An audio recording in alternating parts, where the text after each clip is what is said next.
नमस्कार सभी लोगों को।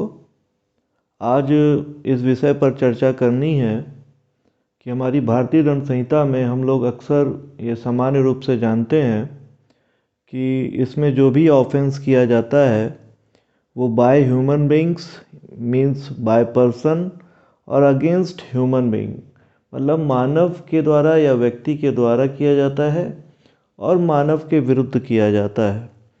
लेकिन अगर हम आईपीसी की डेफिनेशन क्लॉज को देखें तो सेक्शन 47 में एनिमल की डेफिनेशन दी गई है। तो ये क्यों दी गई है जीव जंतु की परिभाषा भारतीय दंड संहिता में, तो ये स्टूडेंट्स को पता होना चाहिए।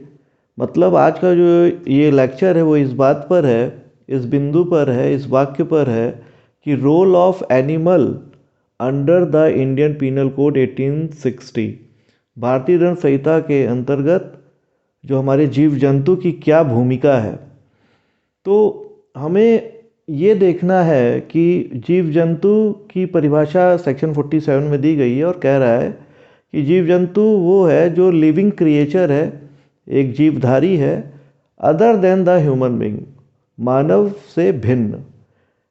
तो इसको जब हम पूरी भारतीय दंड संहिता में जब हम इसको एनालिसिस करते हैं, विश्लेषण करते हैं पूरी भारतीय दंड संहिता का, तो हम ये पाते हैं कि जीव जंतु या तो माध्यम लिया जा रहा है अपराध का, बाय मीन्स अपराध किया जा रहा है, मतलब इसको माध्यम बनाया जा रहा है जीव जंतु को, या ये जीव जंतु हमारी मूवेबल प्रॉपर्टी के रूप में मानी जा रही है। मतलब या तो ये जीव जंतु माध्यम बनाया जा रहा है अपराध के लिए, या ये जीव जंतु मूवेबल प्रॉपर्टी के रूप में माना जा रहा है।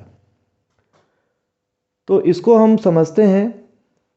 तो सबसे पहले हम देखते हैं सेक्शन 289 में लिखा हुआ है कि negligent conduct with respect to animal, मतलब जानवरों के साथ आप अगर नेग्लिजेंट कंडक्ट करते हैं, उपेक्षापूर्ण आचरण, तो ये 289 में अपराध बनाया गया है। मतलब इसको एग्जाम्पल से समझिए कि मान लीजिए आपका उपेक्षापूर्ण आचरण है और आप कोई जानवर भी पाले हुए हैं, जीव जंतु भी पाले हुए हैं, और उस जीव जंतु के संबंध में जो भी सेफ्टी मेजर्स लेने हैं, जो भी आपको सुरक्षात्मक उपाय लेने हैं, वो आपने नहीं लिए हैं, और इससे मानव को क्षति होने की संभावना है। जैसे कि आपने खतरनाक या कोई कुत्ते या कोई आपने जीव जंतु पाला हुआ है, तो आपको ये लिखना चाहिए कि गेट के सामने कुत्तों से सावधान, या आपकी बाउंड्री ऊंची होनी चाहिए।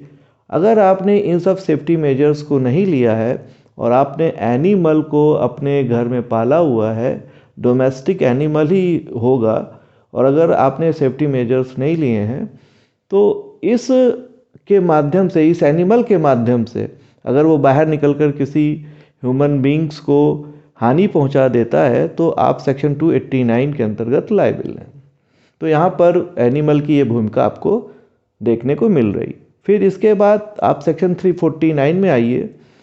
उसके जो थर्डली है फोर्स, वो 349 फोर्स को बताता है, बल को। तो बल क्या होता है आप सरल शब्दों से समझिए। यदि कोई ह्यूमन बीइंग, कोई मानव रुका है तो वो चल दे। आप ऐसा कोई काम कर रहे हैं कि वो डर के मारे चलने लगे, या चल रहा है वो रुक जाए, या वो चल रहा है तो अपनी गति को तेज कर दे, या वो तेज चल रहा है तो वो धीमे चलने लगे, तो वो मोशन में परिवर्तन कर दे। तो अगर आप ऐसा कोई काम कर रहे हैं कि यदि कोई व्यक्ति मोशन, गति में कुछ परिवर्तन कर दे, तो ये कहलाता है बल। तो इसका 349 का जो बल है जो बताया जा रहा है, उसके थर्डली, तीसरे में यही बताया जा रहा है कि जो गति में परिवर्तन है वो किस प्रकार से किया जा सकता है। तो उसका तीसरा पैराग्राफ थर्डली ये कह रहा है कि ये जानवरों को उकसाकर, उत्प्रेरित करके, इंड्यूस करके भी किया जा सकता है गति में परिवर्तन। तो यहाँ पे भी एनिमल की भूमिका नज़र आ रही है कि एनिमल के माध्यम से भी हम किसी भी ह्यूमन बीइंग की गति में परिवर्तन कर सकते हैं। फिर सेक्शन 350 में एनिमल की भूमिका देखने को नज़र आ रही है क्रिमिनल फोर्स में। क्रिमिनल फोर्स में जो चीज़ें हैं कि क्रिमिनल फोर्स क्या होता है, आपराधिक बल, मोटा मोटा ये समझ लीजिए कि हम जब बल का इस प्रकार से प्रयोग करते हैं कि किसी व्यक्ति को क्षति या फियर, डर या एनॉयंस, क्षोभ उत्पन्न हो जाए, गुस्सा उत्पन्न हो जाए, तो हम उस बल को क्रिमिनल फोर्स कहते हैं। इसमें सेक्शन 350 के इलस्ट्रेशन बी में एक एग्जाम्पल है, रथ में घोड़े लगे हुए हैं।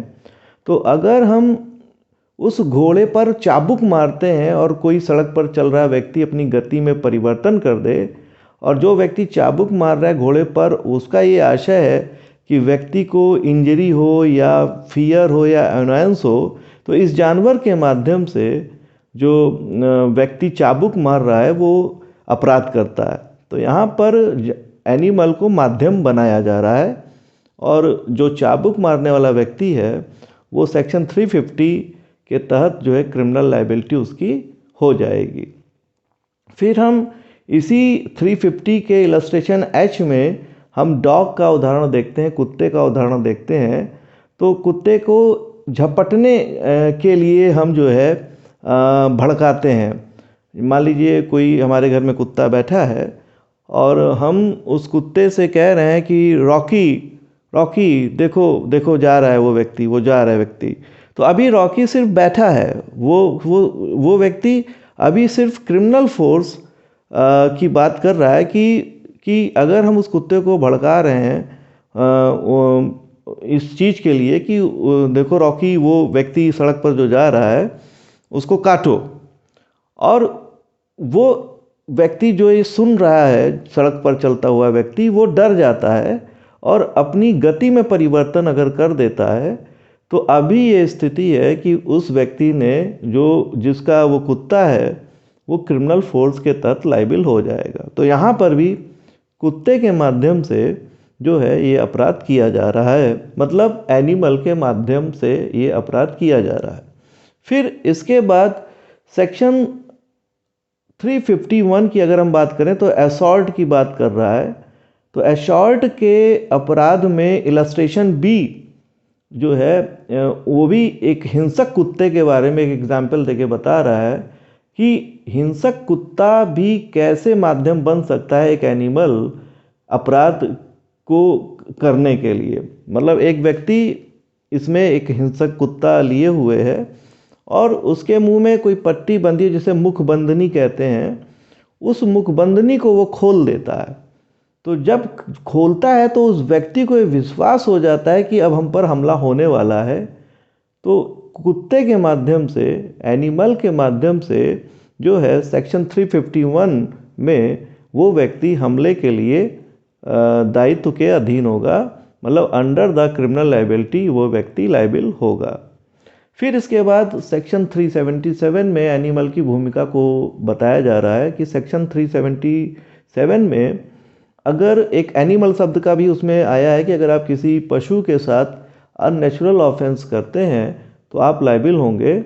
तो सुप्रीम कोर्ट ने जो अभी हाल में निर्णय दिया है तो वो ह्यूमन बींग्स को उसमें एक्सेप्ट कर दिया है, एक्सेप्शन।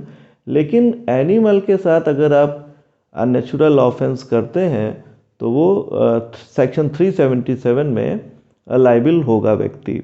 तो यहाँ पर भी सेक्शन 377 में जो है जानवर, एनिमल की भूमिका अपराध के संदर्भ में देखने को मिल रही है। फिर इसके बाद सेक्शन 378 के एक्सप्लेनेशन 4 में भी एनिमल शब्द का प्रयोग आया है, और इसके इलस्ट्रेशन बी, चोरी जो है सेक्शन 378 के इलस्ट्रेशन बी में भी एक एनिमल की भूमिका नज़र आ रही है। इस इलस्ट्रेशन बी को समझने के लिए आप समझिए, इस तरीके से समझा रहे हैं हम कि मान लीजिए आप अपनी जेब में कोई बिस्कुट रखे हैं और आप उस बिस्कुट का लालच उस कुत्ते को जब आप देते हैं तो उस बिस्कुट की लालच की वजह से वो दूसरे का कुत्ता उसमें आपके पीछे पीछे चलने लगता है बिना कुत्ते के स्वामी की सहमति के बिना, और आपका बेईमानी पूर्वक इसमें आशय है। तो जैसे ही वो कुत्ता चलता है आप चोरी के लिए जो है लायबिल हो जाएंगे। तो यहाँ पर ये देखने को मिल रहा है कि जो एनिमल है कुत्ता, वो जो है मूवेबल प्रॉपर्टी के रूप में माना जा रहा है। तो एनिमल हमारा मूवेबल प्रॉपर्टी है, इसे भारतीय दंड संहिता भी स्वीकार कर रही है, आपको ध्यान में रखना है। तो यहाँ पर जो है अब इस चीज़ को भी ध्यान में रखना है कि ये जो एनिमल है ये एक्सटॉर्शन का भी एक्सटॉर्शन के अपराध में भी ये मतलब रिलीवेंट होगा, क्योंकि एक्सटॉर्शन भी क्या होता है कि हम किसी व्यक्ति को इस बात की धमकी देते हैं कि तुम हमें फला संपत्ति दो, या कोई जैसे संपत्ति दीजिए नहीं तो हम आपके लड़के को मार देंगे। तो यहाँ पे संपत्ति एनिमल भी हो सकती है, ये आपको ध्यान में रखना है। तो एक्सटॉर्शन के रूप में भी, रॉबरी के रूप में भी ये चीज़ें आपको देखने को मिल सकती कि इसमें एनिमल की भी भूमिका हो सकती, माध्यम हो सकता है एनिमल भी, कि उसके माध्यम से चूँकि मूवेबल प्रॉपर्टी है तो कोई भी अपराधी उस मूवेबल प्रॉपर्टी के माध्यम से अपराध को कर सकता है। फिर उसके बाद criminal miss appropriation of property के इलस्ट्रेशन सी में भी एनिमल का जिक्र है। सेक्शन 403 में criminal miss appropriation of property का अपराध बताया गया है, और उसके इलस्ट्रेशन सी में भी एक एनिमल घोड़े का जिक्र है। तो इसमें ये बताया गया इलस्ट्रेशन सी में कि मान लीजिए आप घोड़े को पहले तो आप मालिक से अच्छी नीयत से आप घोड़ा ले जाते हैं, लेकिन बाद में उस घोड़े को उपभोग करने के बजाय उस घोड़े के स्वामी की सहमति के बगैर उस घोड़े को अगर आप बेच देते हैं और जो धनराशि मिलती है और उस धनराशि का आप उपयोग कर लेते हैं, तो आप इस 403 के जो criminal miss appropriation of offence है, अपराध का जो आपराधिक दुर्विनियोग है, आपराधिक दुर्विनियोग, तो उसके तहत आप जो है दायित्व के अधीन हो जाएंगे। फिर सेक्शन 425 में भी एनिमल की भूमिका है। मिसचिफ में, रिस्टी में, रिस्टी क्या होती है कि अगर आप उसकी प्रॉपर्टी को आप डिवैल्यूएट कर दें, उसकी कोई जो मूल्य है वो किसी काम की ना रहे या उसके मूल्य में कोई कमी आ जाए, तो मोटा मोटा वो रिस्टी का अपराध गठित करता है। तो इसके इलस्ट्रेशन जी में सेक्शन 425 जो मिसचिफ बता रहा है उसके इलस्ट्रेशन जी में एक एनिमल का जिक्र है, घोड़े का, कि अगर आप घोड़े को गोली मार दें तो वो घोड़ा उसके किसी काम का नहीं रहेगा, स्वामी का, तो आप मिसचिफ का अपराध करते हैं। फिर सेक्शन 428 जो मिसचिफ के आगे के अपराधों को बता रही है कि अगर 10 रुपये के मूल्य का कोई जानवर है और उस संबंध में वो अपराध के लिए बता रहा है कि अगर आप 10 रुपये के मूल्य के किसी जानवर के साथ आप रजिस्ट्री करते हैं तो वो सेक्शन 428 में लाइबिल है, दायित्व के अधीन है। तो उस टाइम 10 रुपये बहुत बड़ी राशि होती थी जब ये भारतीय दंड संहिता बनाई जा रही थी, तो ये भी आपको समझना पड़ेगा। फिर सेक्शन 429 में ये दिया गया है कि जानवर का चाहे कोई मूल्य हो या 50 रुपये या उससे 50 रुपये से अधिक का, अगर उस जानवर के साथ आप अगर कोई मिसचिफ करते हैं, रजिस्ट्री करते हैं, तो इस सेक्शन 429 के उसमें जो है क्रिमिनल लाइबिलिटी ठहराई गई है। फिर उसके बाद 498A में भी आप समझ लीजिए कि एक जानवर की भूमिका पत्नी के विरुद्ध क्रूरता के रूप में कैसे होगा। तो 498A के एक्सप्लेनेशन बी में दिया हुआ है unlawful demand for any property, unlawful demand for any property. तो यहाँ पर प्रॉपर्टी एक एनिमल भी हो सकता है, क्योंकि एनिमल मूवेबल प्रॉपर्टी है। यदि कोई पति अपनी पत्नी से कहे कि नहीं तुम मुझे 20 घोड़े दे दो या 20 एल्सीशियन कुत्ते दे दो, और वो अनलॉफुल डिमांड हो, तो ये क्रूएलिटी होगी और ये डाउरी भी हो जाएगी, क्योंकि उसमें मूवेबल प्रॉपर्टी में हमारा एनिमल भी आ रहा है। और पहले ये होता भी था कि लोग जो है घोड़ा, गाय, बकरी इस तरीके से पशुओं की डिमांड करते भी थे। तो आज भी ये क्रूएलिटी का एक माध्यम हो सकता है। फिर इसके बाद सेक्शन 503 जो क्रिमिनल इंटिमिडेशन, आपराधिक अभित्रास को बता रहा है, तो इसमें भी संपत्ति शब्द का प्रयोग आया है। तो यदि अगर कोई व्यक्ति ये कहता है कि ये काम करो नहीं तो हम तुम्हारी इस एनिमल को क्षति पहुंचा देंगे, तो ये क्रिमिनल इंटिमिडेशन के रूप में आ जाएगा, सेक्शन 503 के रूप में। तो ये आपको ध्यान में रखना है कि भारतीय दंड संहिता में एक एनिमल की क्या भूमिका है, ये आपको ध्यान में रखना है। केवल ह्यूमन बींग्स और ह्यूमन बींग्स के द्वारा या उसके विरुद्ध तक ही सीमित मत रहिए भारतीय दंड संहिता में।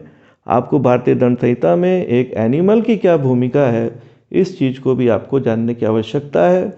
और अंत में एक मैं समस्या आपके सामने प्रस्तुत कर रहा हूँ कि मान लीजिए हम ऐसे एक डॉग को ट्रेनिंग देते हैं जो गोली चला सकता है।